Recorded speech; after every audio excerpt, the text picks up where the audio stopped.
have a man who is totally corrupt and the worst president in the history of our country, who is cognitively impaired, in no condition to lead. Stay woke, America. Deranged former President Donald Trump wants everyone to believe that President Joe Biden is too old for the job. Of course, Trump is only 3 years younger than Biden and thinks he won the 2016 election against President Barack Obama instead of former Secretary of State Hillary Clinton. And we did with Obama. We won an election that everyone said couldn't be won. Since Trump continues to obsess in a jealous, envious rage over the first black man elected as leader of the free world, we've arranged a special celebrity speech match between the two former presidents on Morning Joe.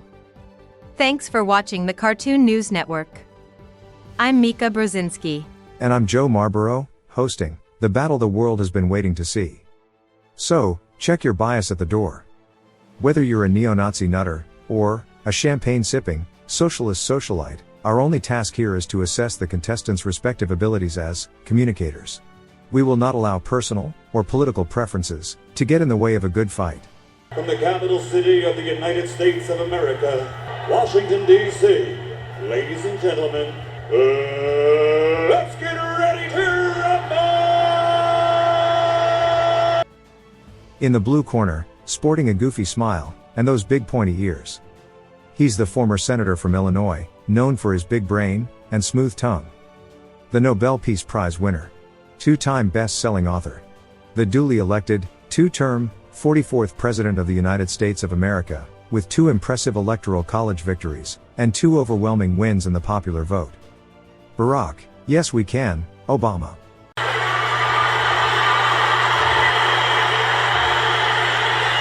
And in the red corner, with the fake orange tan and blonde bouffant, he's the failed businessman that formerly starred in the television show, The Apprentice.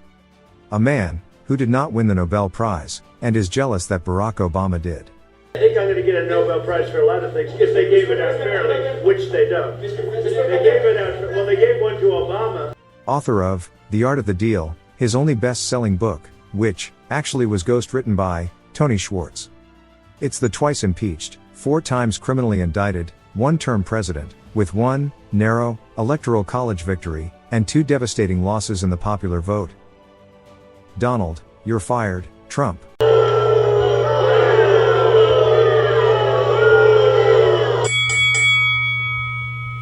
Obama comes out with a strong right hook in the beginning of round 1, citing his groundbreaking, "Yes we can" speech as evidence that he's the better public speaker.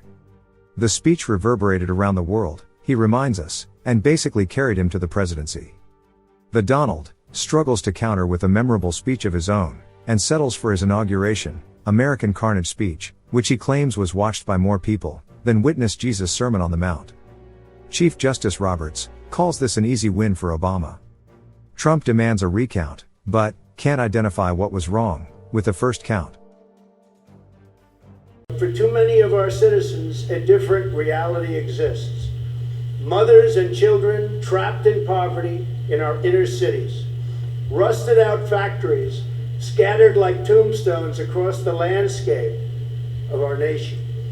An education system flush with cash, but which leaves our young and beautiful students deprived of all knowledge.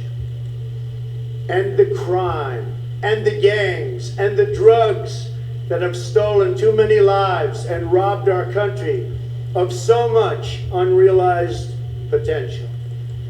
This American carnage stops right here and stops right now. When we have faced down impossible odds, when we've been told we're not ready, or that we shouldn't try, or that we can't, generations of Americans have responded with a simple creed that sums up the spirit of a people. Yes, we can. Yes, we can. Yes, we can.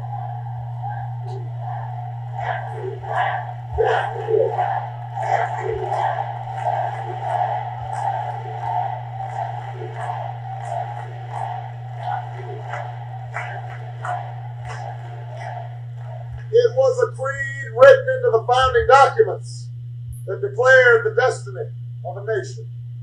Yes, we can. It was whispered by slaves and abolitionists as they blazed a trail towards freedom through the darkest of nights. Yes, we can. It was sung by immigrants as they struck out from distant shores and pioneers who pushed westward against an unforgiving wilderness. Yes, we can. It was the call of workers who organized, women who reached for the ballot, a president who chose the moon as our new frontier, and a king who took us to the mountaintop and pointed the way to the promised land. Yes, we can to justice and equality.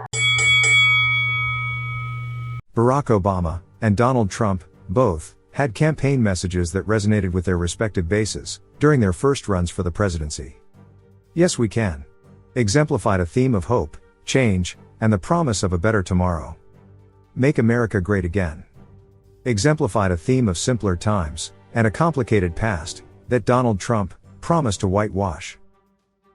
With round one going to Obama, the next question is, who had the best messaging during their re-election campaigns? Trump starts round two off by immediately going for the kill. He unveils his re-election pitch. Fuck democracy. I want to be an autocrat, and if I don't get what I want, my supporters will storm the Capitol and hang Mike Pence.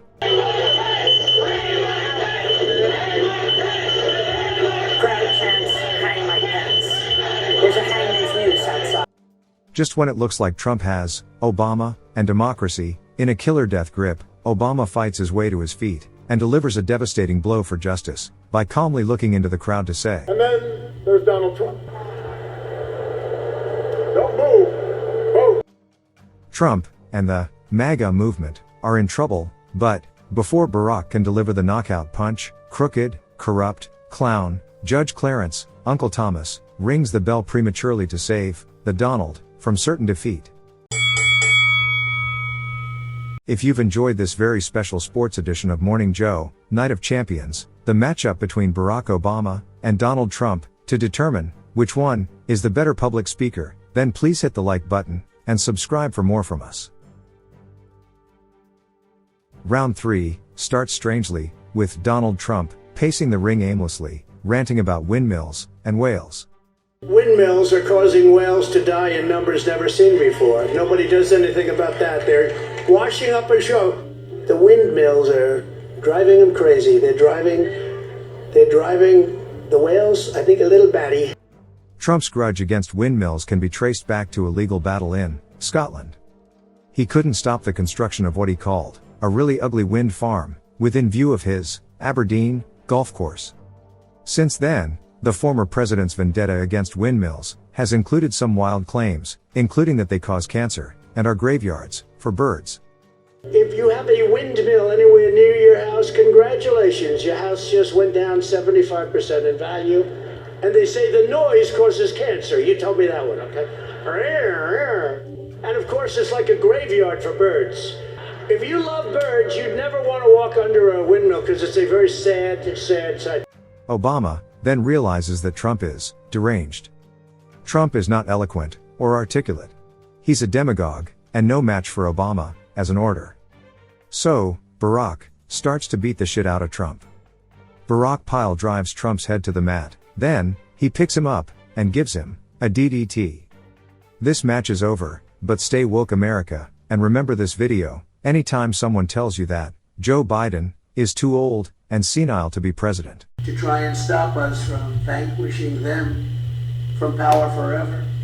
As you know, crooked Joe Biden and the radical left thugs have weaponized law enforcement to arrest their leading political opponent, and leading by a lot, including Obama. Of course, I'll tell you what, you take a look at Obama and take a look at some of the things that he's done. This is the same thing. The country is very divided. And we did with Obama. We won an election that everyone said couldn't be won.